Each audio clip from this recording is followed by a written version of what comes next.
The morning of my daughter's wedding arrived wrapped in sunlight that felt almost too bright, as if the world was trying too hard to convince us that everything was perfect. The house buzzed with excitement, laughter bouncing off walls that had once held scraped knees, late-night tears, and whispered dreams. Stylists moved around her in practiced circles, curling hair, adjusting fabric, misting perfume into the air. Everyone kept saying how lucky she was, how proud I must be, how this was the happiest day of her life. I smiled when expected, nodded when required, played my role with precision, even as something deep inside me stayed restless and alert, like an instinct that refused to sleep. I had raised my daughter alone for most of her life. Her father hadn't vanished with cruelty, only quiet absence, slipping away as if hoping the silence would soften the leaving. From that moment forward, it had been her and me. I learned to braid hair while answering emails, to clap the loudest at school events even when exhaustion blurred my vision, to read the smallest changes in her voice the way sailors read the sea. Mothers like me develop instincts that never switch off. We sense danger before it has language. When she told me she was getting married, joy rose first, as it should, but it carried a weight I couldn't name. The man she chose was polished and charming in public, attentive in ways people applauded. He spoke well. He smiled easily. He presented himself as steady and devoted. But I had learned long ago that charm can be a costume, and costumes are meant to be removed when no one is watching. I began noticing small shifts. She asked permission instead of making decisions. She checked her phone before answering simple questions. Her laughter softened, thinned, like it was afraid of being too loud. When I asked if she was okay, she smiled and blamed stress, blamed wedding planning, blamed being tired. I wanted to believe her. I wanted to trust that love was protecting her, not closing around her like a cage. That morning, as she stepped into her dress, I saw it clearly. Not nerves. Not excitement. Something tighter. Something resigned. She hugged me longer than usual, her arms trembling just slightly around my waist, as if she needed to confirm I was real, that I was still there. "You look beautiful," I told her. She whispered, "I'm glad you're here." So was I. I just didn't yet understand how much she would need me. The ceremony hall glowed with light and expectation. Guests whispered, smiled, adjusted clothing. Music swelled and settled like a promise everyone was eager to believe. When the doors opened and my daughter stepped inside, every head turned. She looked radiant, breathtaking even, but I saw past the dress and the veil and the collective gasp of admiration. I saw fear doing its best to hide behind grace. She walked toward the altar slowly, each step measured, careful. When she reached the front, she lifted her bouquet, and something slipped free. A small folded piece of paper fell to the floor between her feet. For a heartbeat, no one noticed. Then she bent down and picked it up. Time slowed. Her fingers shook as she unfolded the paper. She read it once. Her face drained of color, then flushed with emotion she could no longer contain. Her eyes lifted, scanning the room until they found mine. In that instant, I knew. I didn't need to read the words to understand the plea written there. I felt it in my chest, sharp and urgent, like a hand gripping my heart. Still, when I stepped closer, I saw the message clearly. Mom, help me. No punctuation. No explanation. Just truth. The sound of my chair scraping the floor cut through the room as I stood. Murmurs spread. The officiant hesitated. The man beside my daughter leaned toward her, his expression tightening, his hand reaching for her arm. I moved between them without hesitation. "Are you okay?" I asked her, loud enough for everyone to hear. Her lips trembled. Tears filled her eyes. She shook her head once. "Barely." "That's enough," he said sharply, trying to disguise it with a laugh. "She's emotional. Just nerves." I turned to him slowly. Let her speak for herself. The room fell silent. My daughter inhaled like someone breaking the surface after being held underwater too long. I don't want this, she said. Her voice was quiet, but it carried. I can't do this. Gasps rippled through the room. Someone dropped a phone. The illusion cracked in real time. His face hardened instantly. The charm vanished. You're embarrassing yourself, he hissed under his breath, the mask slipping just enough for me to see what lived underneath. I felt something ancient rise inside me, a strength that did not shout but refused to move. I took my daughter's hands and held them firmly. She's not embarrassing herself, I said clearly. She's telling the truth. People shifted. Security hesitated. Family members stood halfway, unsure what they were witnessing, but I didn't care. The world had narrowed to one thing, my child asking for help. We're leaving, I said. He stepped in front of us, blocking the aisle. You don't get to decide this. I met his eyes without fear. You never did. We walked out together, my daughter leaning into me as if her legs might give out at any moment. The doors closed behind us, sealing off the illusion everyone else had been applauding minutes earlier. Inside that hall, a performance continued. Outside, something real had begun. That night at home, she broke. The tears came in waves, years of fear pouring out all at once. She told me everything she had never dared to say aloud. The control disguised as concern. The isolation disguised as love. The threats wrapped in apologies. How he convinced her she was nothing without him, how he taught her to doubt her own memories, her own worth. I thought I was weak, she whispered into my shoulder. I held her and said the only truth that mattered. You survived. That's not weakness. The days that followed were heavy, slow, necessary. Healing never moves quickly. But something had shifted. Fear no longer owned her. And as she began to find her footing, I began to plan. Not revenge born of rage, but justice built on truth. We documented everything. Messages. Voice notes. Financial patterns. Moments that once felt isolated now formed a clear, undeniable story. We spoke to professionals who understood how abusers operate, how they hide behind politeness and public admiration. With every step, another layer of his carefully crafted image peeled away. When he tried to contact her, demanding explanations, threatening consequences, we did not respond. Silence became our weapon. Evidence became our shield. The first messages were apologetic, almost poetic. He blamed stress, misunderstandings, love that had simply been too intense. He spoke of growth and regret, carefully choosing words meant to sound reflective and wounded. We did not answer. When charm failed, anger took its place. Accusations replaced apologies. He claimed she had been manipulated by me. That I had poisoned her mind, that I had always wanted to control her life. The irony would have been laughable if it hadn't been so predictable. Stories began circulating, subtle at first. He suggested my daughter was unstable, overly emotional, prone to exaggeration.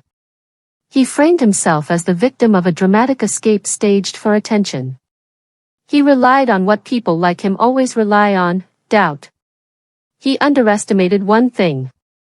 We had kept everything. Not out of paranoia, but instinct. Years of noticing, storing away moments that never sat right. Together, those fragments formed a complete picture that charm could not erase. We organized it methodically. Messages labeled. Recordings transcribed. Financial inconsistencies highlighted. Patterns identified. There was no rush. Rushing creates mistakes, and mistakes create escape routes. When the truth was ready, we released it quietly. No spectacle. No emotion. Just facts, delivered calmly, steadily, without commentary. The response was immediate. People who had defended him grew quiet. Invitations stopped coming. Conversations shifted. Doors that once opened easily now closed without explanation. His professional life began to fracture, not because of rumor, but because accountability makes people nervous. He confronted me once, unexpectedly, in a public place. His smile was tight, his eyes sharp. "You think you've won," he said. "This isn't a game," I replied. "It's a consequence." The confidence he had worn so easily faltered. Control had always been his strength. Losing it revealed how little else he possessed. The unraveling that followed was quiet. No dramatic confrontation. No public collapse. Just the steady accumulation of facts that could no longer be ignored. Institutions that once welcomed him distanced themselves. Obligations he had ignored resurfaced. People who had believed his version of events revised their opinions when evidence replaced charisma. My daughter watched from a distance. She didn't celebrate. She didn't gloat. She simply rebuilt her life. She returned to school, found work she loved, made friends who listened. She began trusting her instincts again, recognizing red flags without questioning herself. She started volunteering, helping others trapped in relationships that looked perfect from the outside but were terrifying within. One afternoon, she came home smiling, eyes bright with confidence I hadn't seen in years. "I spoke today," she said. "In front of people." "How did it feel?" I asked. "Scary," she admitted. "But freeing." She told her story without names, without drama. Just truth. The room had been silent when she finished. Several stayed behind to talk to her afterward, some even cried. I realized then that the note she had written hadn't just been for me. It had been the beginning of her voice. Time continued its work. Seasons changed. Life filled the spaces once occupied by fear. My daughter cut her hair, redecorated her room, laughed without restraint. She stopped flinching when her phone buzzed. She stopped apologizing for taking up space. Sometimes late at night, she would sit with me and talk about the wedding day. Not with shame, but with clarity. "I thought stopping it meant I failed," she said once. "Now I know stopping it saved me." I nodded. "It saved more than just you." She understood. Courage, once witnessed, becomes contagious. Years later, people would remember that wedding as a scandal, a shocking interruption, a moment that broke social expectations. They'd talk about the dress, the silence, the stunned faces. What they wouldn't understand fully was this: the bravest act wasn't standing in front of a room full of people. It was writing those 3 words. "Mom, help me," and the most powerful revenge wasn't destroying a man. It was refusing to let him destroy a life. In the months that followed, the silence from his absence grew loud with reflection. People who had praised him began remembering what they had ignored. Conversations resurfaced. Doubts they had buried rose slowly. Denial collapses when enough people start remembering simultaneously. My daughter no longer tracked it. She didn't need to. The vigilance had faded, replaced by something gentler, stronger, peace. She focused on routines that belonged only to her. Morning walks. Journaling. Music playing freely. Walls filled with photos not of events meant to impress, but moments that felt real. I watched her transform, pride and sorrow intertwined. Pride for the woman she was becoming. Sorrow for the version of her that had believed suffering was the price of love. One evening, as we prepared dinner together, she paused. "Do you ever feel guilty?" "For what?" I asked. "For stopping it," she said. "For changing everything." I set down the knife and faced her fully. "No," I said. Guilt belongs to people who do harm, not to those who stop it. She nodded slowly, absorbing the words like medicine. The world outside adjusted in its own way. Invitations resumed, but now with different energy. People listened more carefully when she spoke. They asked her opinion. They respected boundaries. Some apologized for not noticing sooner. Others never said a word, but behavior changed, and that mattered more. Then one afternoon, a letter arrived. Not an apology. Not a threat. Something far more revealing, a request. He wanted records corrected. Statements softened. The past reframed. She read it once and handed it to me. I don't want to answer, she said. You don't have to, I replied. We didn't respond. That was when I understood the final stage of revenge. Not retaliation. Not confrontation. Irrelevance. When someone who once consumed your thoughts becomes just another name you no longer bother saying aloud. Time continued its quiet work. My daughter fell in love again, slowly, cautiously, on her own terms. No rush. No pressure. Just honesty, laughter, and mutual respect. Introductions made with confidence, not anxious explanation. Watching her choose differently felt like witnessing a wound finally close. On the anniversary of what would have been her wedding day, we didn't mourn. We celebrated quietly. Just the two of us, sharing a meal, acknowledging how close everything had come to breaking beyond repair. She raised her glass, to standing up. I lifted mine, to listening. A toast to life reclaimed. People often ask how I knew to stand that day, how I recognized danger so quickly. I tell them the truth, I didn't know everything. I just believed her. That belief changed the course of 2 lives. Not long after, ripple effects reached further than we expected. People from her past reached out quietly, old friends, former colleagues, distant relatives. Each conversation followed the same pattern: hesitation, relief, confession. They spoke of moments that now made sense, small signals they had once ignored. She didn't see herself as brave. She still doesn't. When people praised her courage, she shrugged, saying she had just been honest. But honesty is radical in a world that rewards endurance over truth. I saw her strength grow quietly, steadily, irreversibly, and understood that true revenge is living freely while the one who tried to control you fades into irrelevance. By now, years had passed since that morning, that chaotic, trembling moment when the note had fallen from her bouquet. Time had folded itself around us in ways that were invisible to anyone else, but to me, every second felt like a brick laid in the foundation of a new life. My daughter no longer flinched at the sound of his name, no longer questioned her instincts, no longer shrank herself to fit into spaces that once tried to suffocate her. She moved through the world with a steadiness that radiated, subtle but undeniable, like the tide slowly eroding a cliff, reshaping the land without anyone noticing until the change was complete.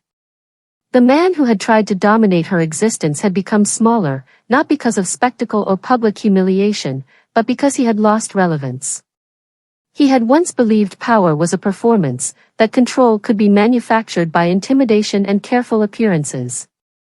Yet the more he tried to rewrite history, the less capable he became of convincing anyone, including himself, of the story he wanted them to believe.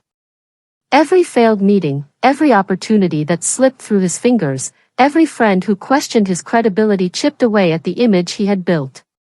He had taken what he thought mattered, yet it became his weight, a burden he could no longer carry. Meanwhile, my daughter soared. She pursued her studies with renewed passion, excelling in ways that demanded neither apology nor permission.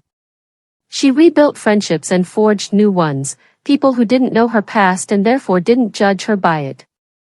She laughed again, a full, unguarded laughter that filled rooms and left traces of light in the corners that had long been darkened by fear.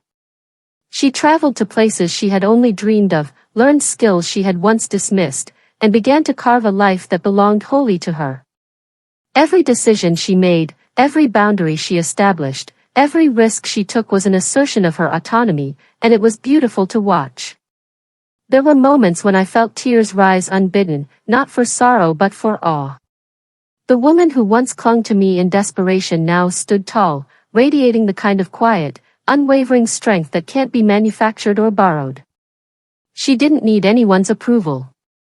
She didn't need validation. She didn't even need me anymore, except as someone who had believed in her when the world had not.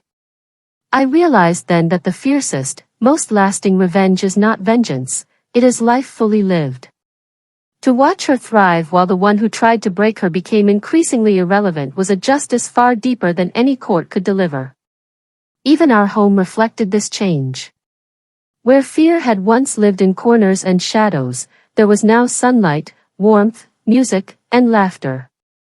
She had rearranged rooms to suit herself, filled shelves with books she loved, painted walls with colors that made her feel alive. This was her sanctuary, a tangible manifestation of freedom, and every detail reminded her, and reminded me, that we were no longer living under the rules imposed by someone else's fear and control. The moment crystallized one evening, as we sat together on the porch watching the sun sink low. My daughter sipped her tea, her hands steady, her posture relaxed.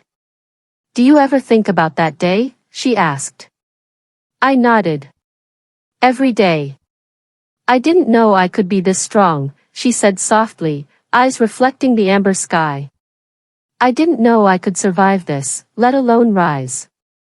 "You were always strong," I told her. "You just needed to see yourself clearly." She looked out at the horizon, breathing in slowly, letting it fill her with the quiet power that now defined her. "I never want anyone to feel that trapped," she whispered.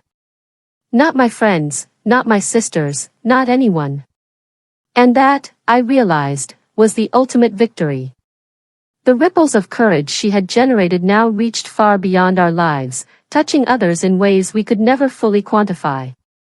The note she had written that day, "Mom help me," had not only saved her, but it had also become a catalyst for countless others who were silently enduring the weight of someone else's control. I reflected on him one last time. The man who had believed possession was power had discovered the opposite. True power lies in choice, in autonomy, in living authentically. He had tried to claim her life, but in doing so, he had surrendered the one thing he never understood, the freedom he could never take. I squeezed her hand gently, feeling the pulse of her life, her choices, her triumphs vibrating through mine.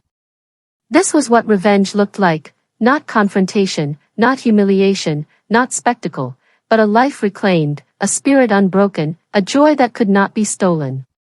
And as the evening light deepened into night, I knew with certainty that we had not only survived, we had risen, untouchable, undeniable, and forever free.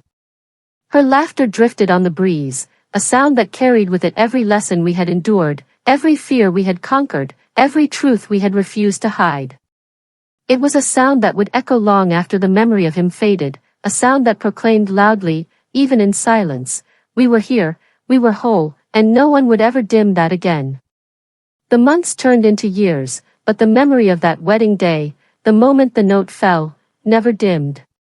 It had become a quiet, unshakable marker in both our lives, a moment where everything shifted, invisibly to the world, yet irrevocably within us. My daughter moved with grace now, a woman tempered by experience, her every decision a declaration that fear no longer dictated her. Each step she took was deliberate enough to reclaim space that had been quietly eroded by someone else's control. The freedom she carried was visible not in flashy displays but in the subtlety of her confidence, the way she entered a room without hesitation, the way she met people's eyes without seeking approval, the way she spoke and paused on her own terms. He tried to reappear once, subtly, calculating, as if charm and insinuation could undo what had been broken. Messages arrived indirectly, through mutual acquaintances, carefully worded, asking for reconciliation, seeking permission to rewrite history.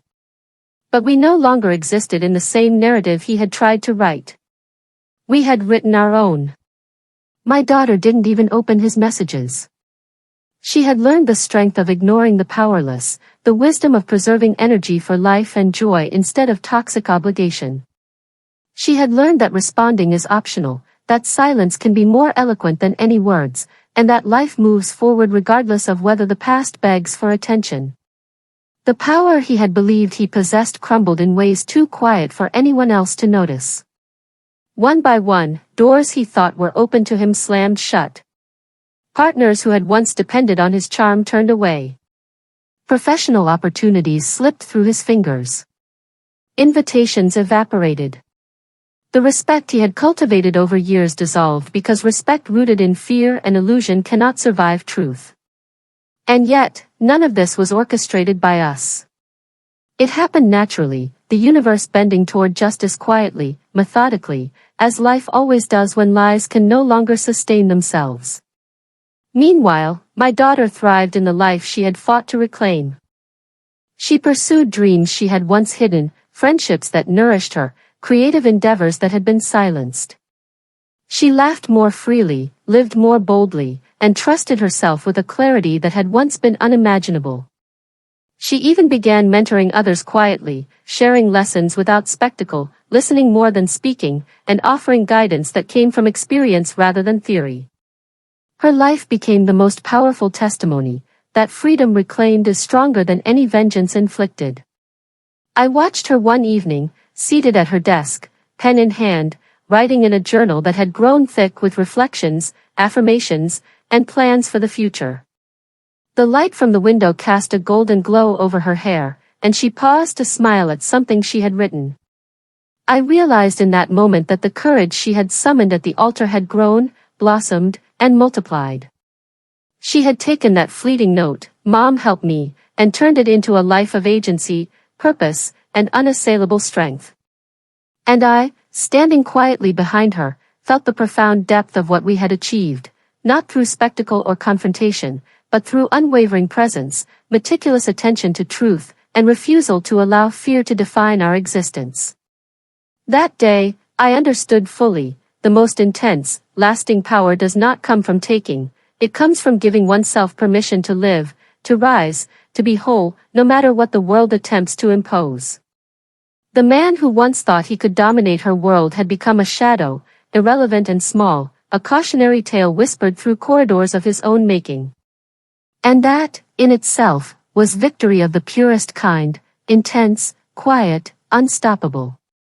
By the time we reached the second anniversary of that fateful wedding day, everything had shifted so completely that it felt surreal. The house we had returned to, our sanctuary, was alive in ways that had nothing to do with grandeur or decoration.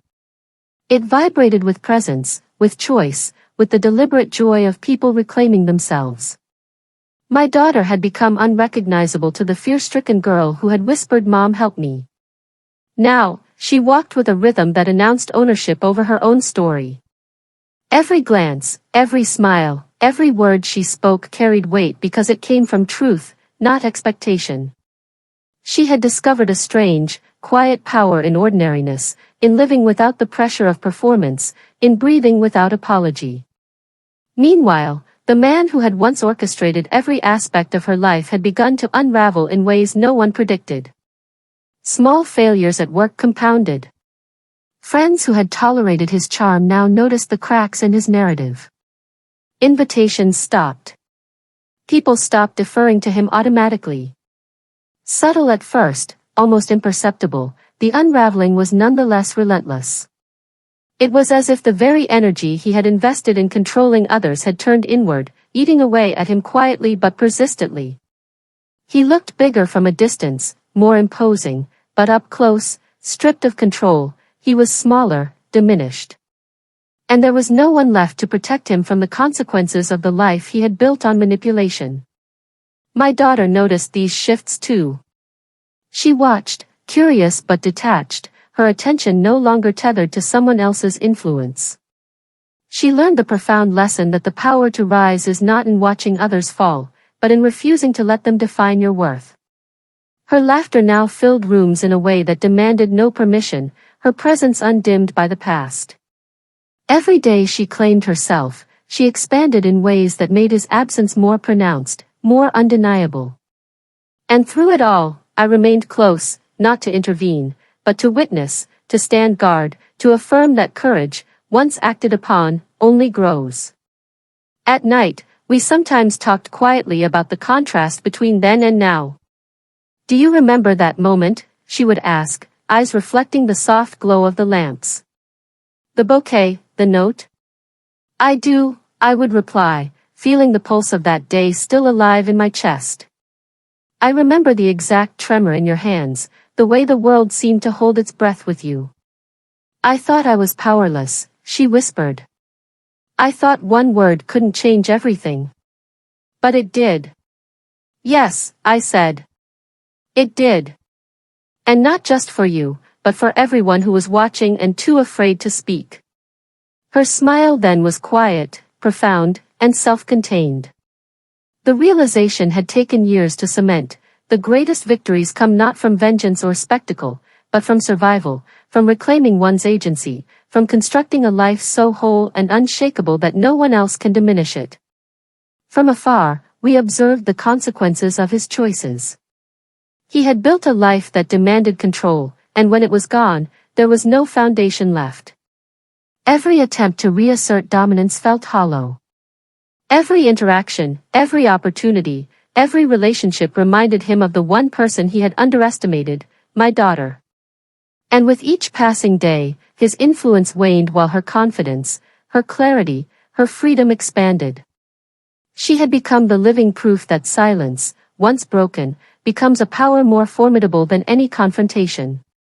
The months that followed were not filled with fanfare or grand declarations, but with subtle, seismic shifts that reshaped everything around us. My daughter's life became a testament to resilience, the kind that doesn't need applause to exist. Each morning she awoke, she exercised the freedom she had fought to claim, choosing her path, deciding her words, asserting herself without hesitation. There was a rhythm to it now, a quiet, unstoppable momentum that could not be undermined by fear or manipulation. She laughed more fully, spoke more freely, and moved through the world with a certainty that had once seemed impossible.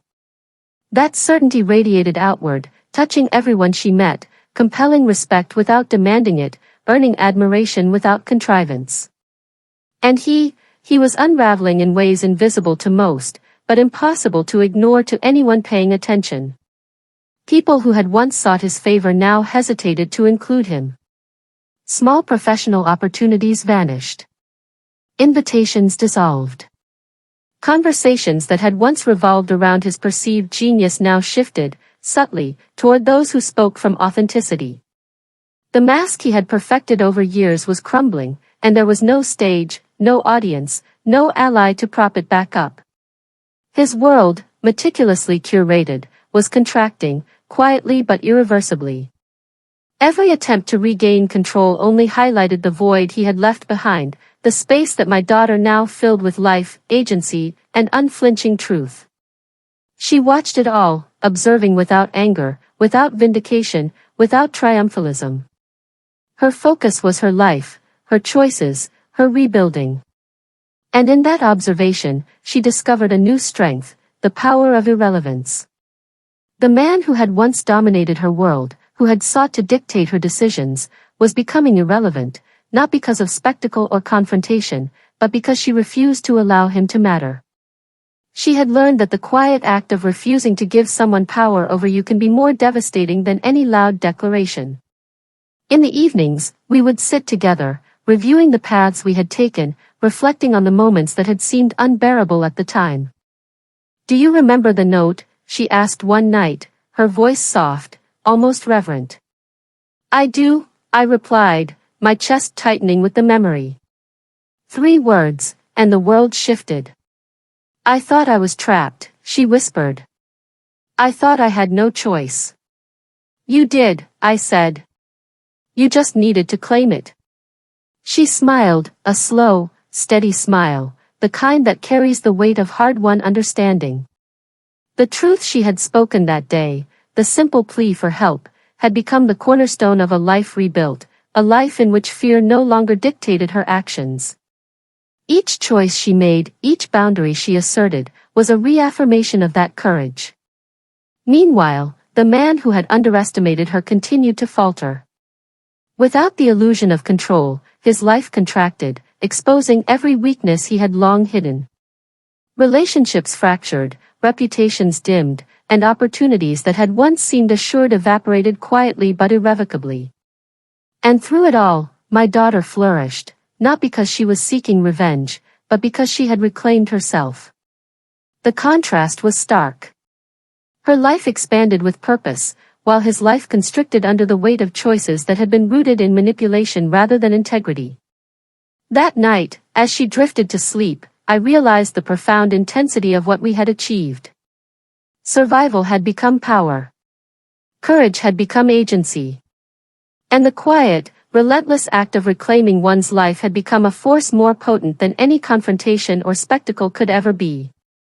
The mornings grew lighter, but the weight of what had been endured lingered, not as a burden but as a reminder of the magnitude of survival. My daughter moved through each day with a grace born of experience, a clarity sharpened by adversity.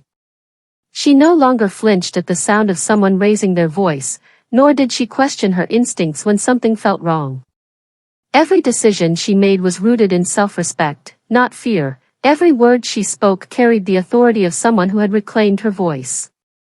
It was intoxicating to watch, like witnessing a butterfly emerge, not fragile but formidable, wings spanning wider than anyone had anticipated.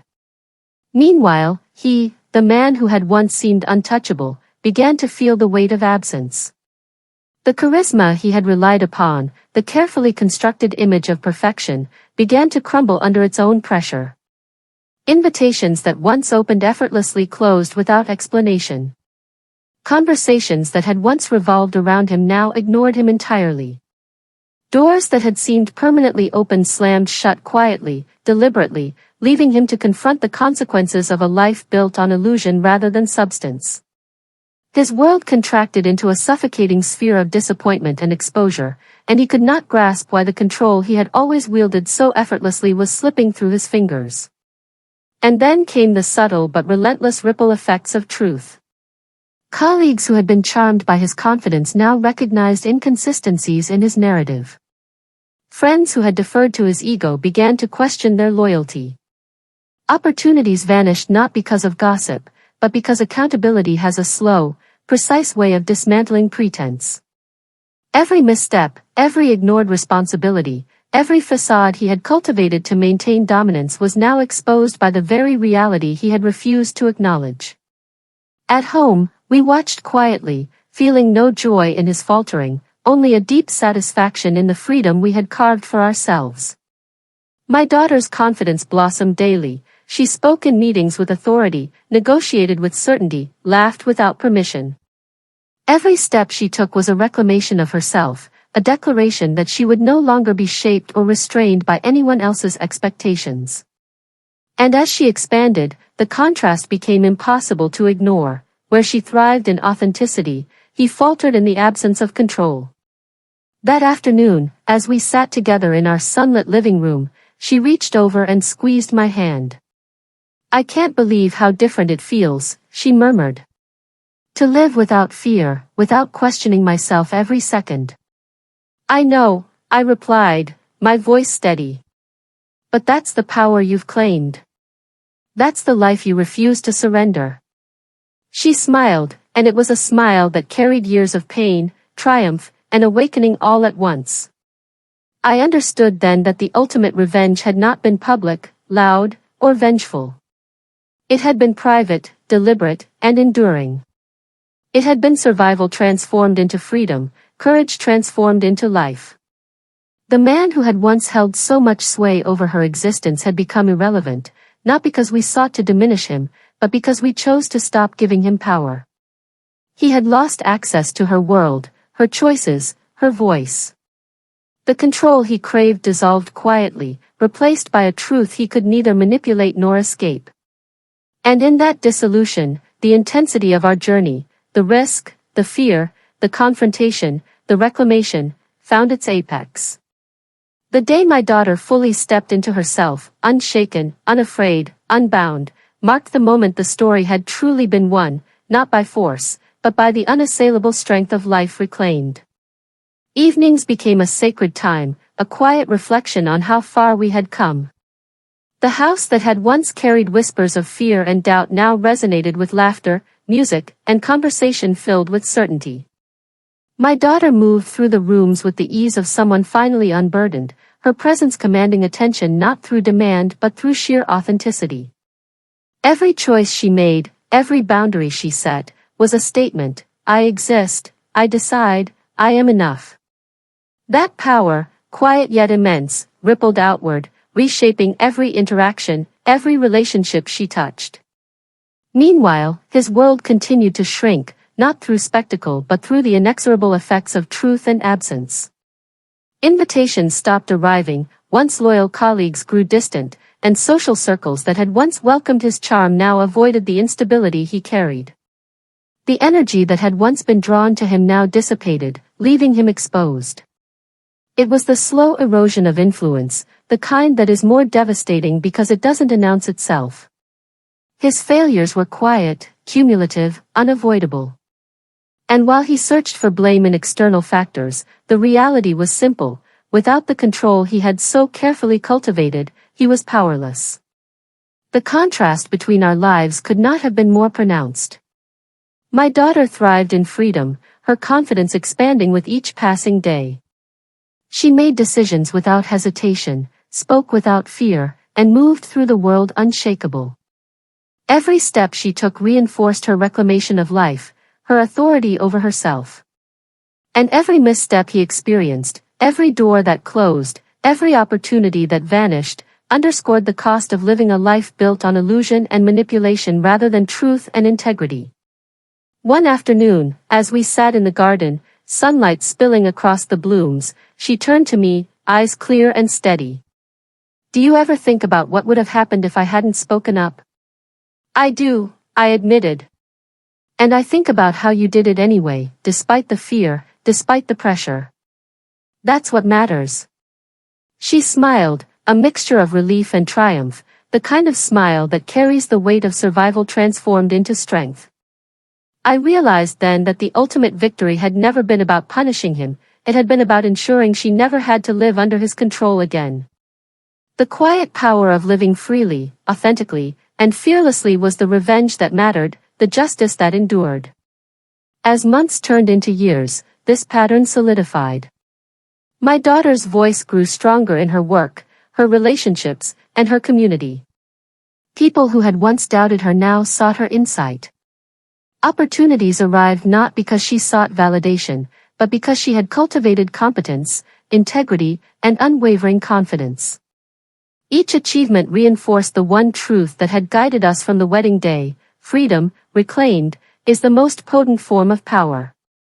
And somewhere in the distance, he remained a shadow of what he had been, his influence fading like mist at sunrise. He tried in small ways, subtle ways, to reassert himself, but the world had already moved on. The life he had tried to dominate belonged to no one but her, and the power he sought had already been surrendered to irrelevance. That evening, I watched my daughter prepare for bed, her movements deliberate, serene, and grounded. She paused, looking at me with gratitude that needed no words. "I can't imagine going back," she said. "You won't," I replied. "You'll only move forward." It was then I understood, the story we had begun on a wedding day filled with fear had become something far greater. It was no longer about stopping a marriage, no longer about confronting a man. It was about the relentless, intense reclamation of a life that had been nearly lost and was now unshakable, radiant, unstoppable. The intensity of that victory was not in confrontation, but in the everyday acts of living fully, choosing boldly, and speaking truth without hesitation. That was the lesson, the legacy, the final, irreversible triumph. The mornings grew slower, deliberate, almost ceremonial.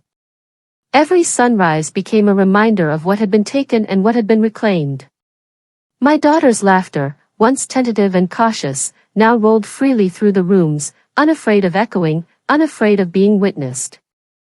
Each step she took across the hardwood floors carried confidence, confidence born from surviving the storm, from refusing to bend beneath control, from choosing herself when no one else had. I watched her move through her world with a sense of awe, realizing that the most extraordinary transformations often happen in silence, unseen by those who expect spectacle. Her presence radiated power without assertion.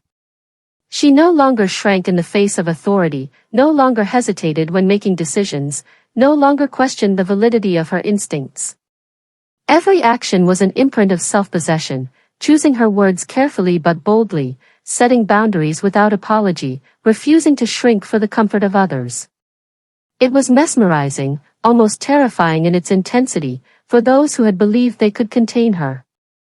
The contrast with him, once commanding, now peripheral, could not have been starker. He began to crumble not in dramatic confrontations, but in the slow, cumulative collapse of influence. Invitations that once arrived without effort no longer came. Opportunities that once seemed guaranteed slipped through his grasp. Professional circles that had deferred to his charm now ignored his attempts at connection. Every misstep, every ignored responsibility, every inconsistency in his narrative chipped away at the image he had curated so meticulously. The power he had wielded through fear and control had no purchase in a world that no longer recognized it. He had become a shadow, quietly diminishing, irrelevant in the spaces he once dominated. Meanwhile, my daughter expanded.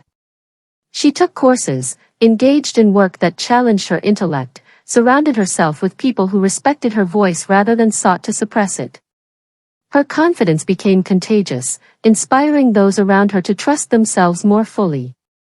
Every achievement, every decision, every moment of self-assuredness became a quiet, relentless testament to her resilience. One evening, as we sat by the window watching the last rays of sun scatter across the garden, she turned to me and said softly, "I feel like I'm finally living in a world that makes sense." "You are," I said. "Because you've reclaimed it." And in that moment, I saw the full scope of the journey, the terror of the wedding day, the suffocating control, the quiet accumulation of proof, the slow dismantling of a facade, and finally, the unassailable triumph of living fully. The revenge we had built was not loud or dramatic, it was subtle, permanent, and deeply satisfying. It was a life reclaimed, a spirit unbroken, a voice restored. The intensity of that day's lessons continued to ripple outward. She began mentoring others, guiding women who recognized their own fear in her eyes, who saw the possibility of freedom mirrored in her confidence. She did not boast. She did not seek recognition. She simply embodied it, and those around her learned, quietly, that survival and courage could coexist, that speaking truth could be revolutionary, and that the most profound victories are lived, not shouted. Meanwhile, he faded further into irrelevance. Every attempt to regain control, every subtle manipulation, met with silence, indifference, and accountability. He had been dismantled not by spectacle, but by the quiet, unwavering force of truth paired with deliberate action.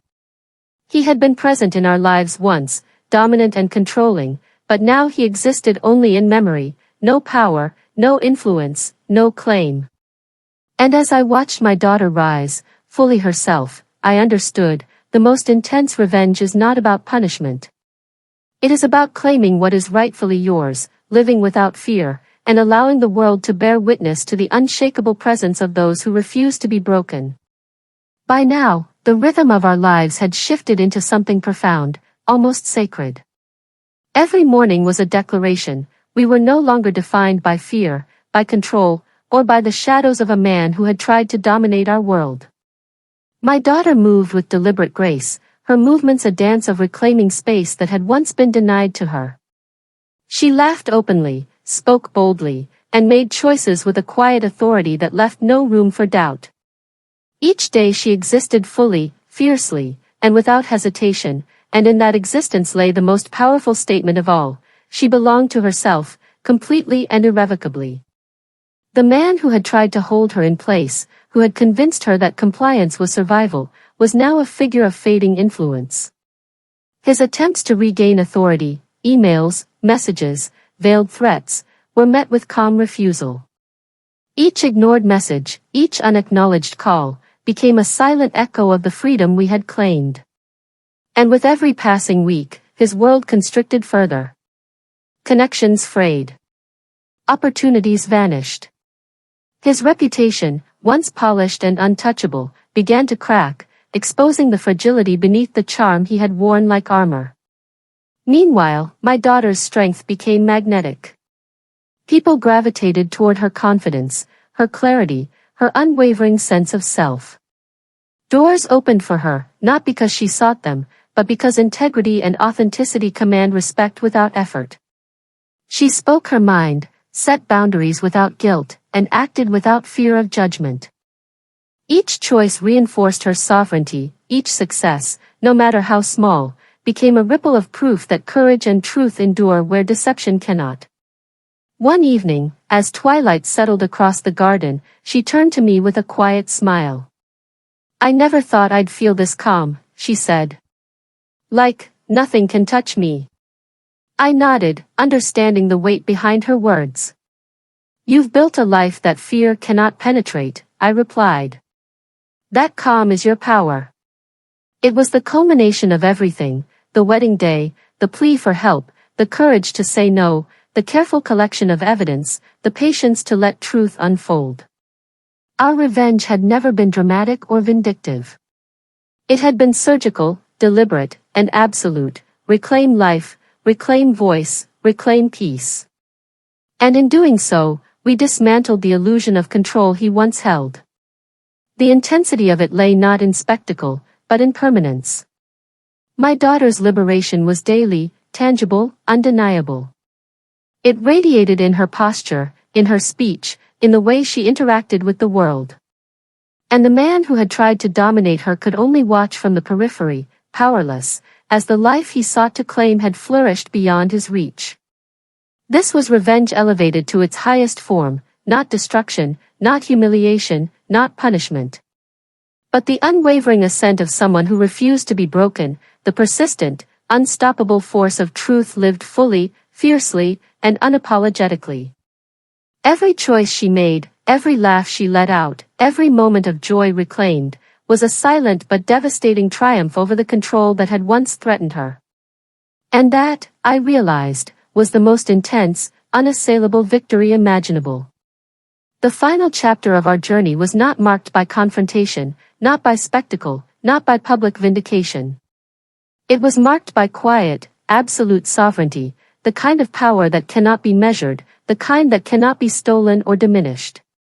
My daughter had become more than just a survivor. She had become a force of life, clarity, and unshakable presence. Each day, she moved through the world with intention, her choices radiating confidence and freedom. Her laughter filled the rooms once haunted by fear, her voice carried authority where silence had once reigned, and her gaze met the world without hesitation, without doubt, without apology. We had both learned that revenge is not a moment. It is a life.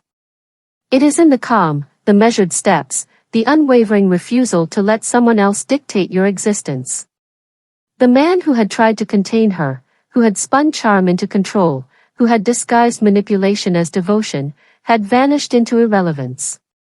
The house, the gifts, the image he once cultivated so carefully meant nothing in the face of lives lived fully, authentically, fearlessly. He had lost the most important thing without realizing it, influence over our hearts, our minds, our souls. He had become a footnote in a story that belonged entirely to us. That night, as we sat together in the quiet of our home, the city lights casting a soft glow across the windows, she turned to me and said something I will carry forever: I didn't just escape him. I found myself. I held her hand, feeling the pulse of life that no one could touch, no one could control, no one could take away. Yes, I said, my voice steady. You found the part of you that was always meant to rise. In that moment, I understood that the most intense revenge had been lived, not orchestrated.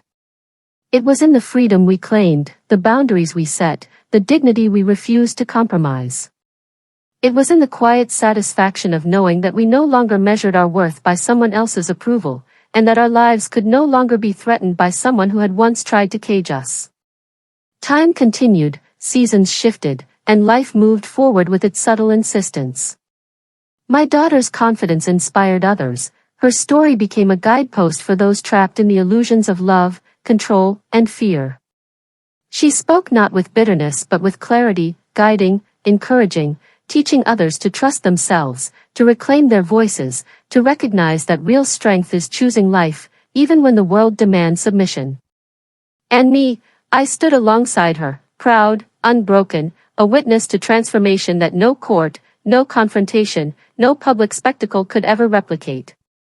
Our revenge had been perfected not in outrage, but in enduring life, in living beautifully, fully, unapologetically. The ultimate triumph was this: he believed he had power over us. He believed he had crafted a victory. But in reality, the only victory was ours. Our lives, unshakable, radiant, and free. Our spirits, unburdened, unafraid, and sovereign. We had taken nothing but reclaimed everything: peace, agency, joy, and the knowledge that no one could ever diminish the value of truth lived fully. As the years stretched on, every choice my daughter made reminded me of the power of listening, of acting with courage, and of living with integrity. Every day, the reminder was clear: true revenge is not about punishment. It is about life claimed, fear conquered, and freedom realized. And so, as we walked through life's days together, I understood finally, completely, and utterly, the most profound victory is the life that cannot be taken, the voice that cannot be silenced, and the love and respect we give ourselves that no one can ever steal. The wedding day that once threatened to become a tragedy had instead become the spark, the catalyst for transformation, justice, and liberation. Those 3 words she wrote, "Mom, help me," had changed everything. They had ignited a journey of courage, truth, and unassailable power. And in that journey, we found not just survival, but triumph of the highest order, the triumph of living freely, fully, and forever unbroken. We had lived the revenge that mattered. Not in fury, not in spectacle, but in life reclaimed and love restored, the kind of revenge that endures in the quiet, in the everyday, in the heart. The man who thought he had won had vanished into irrelevance. We had risen, unstoppable, luminous, and whole. And that, above all else, was the ending worth every fear, every tear, every moment of courage, complete, unshakable freedom.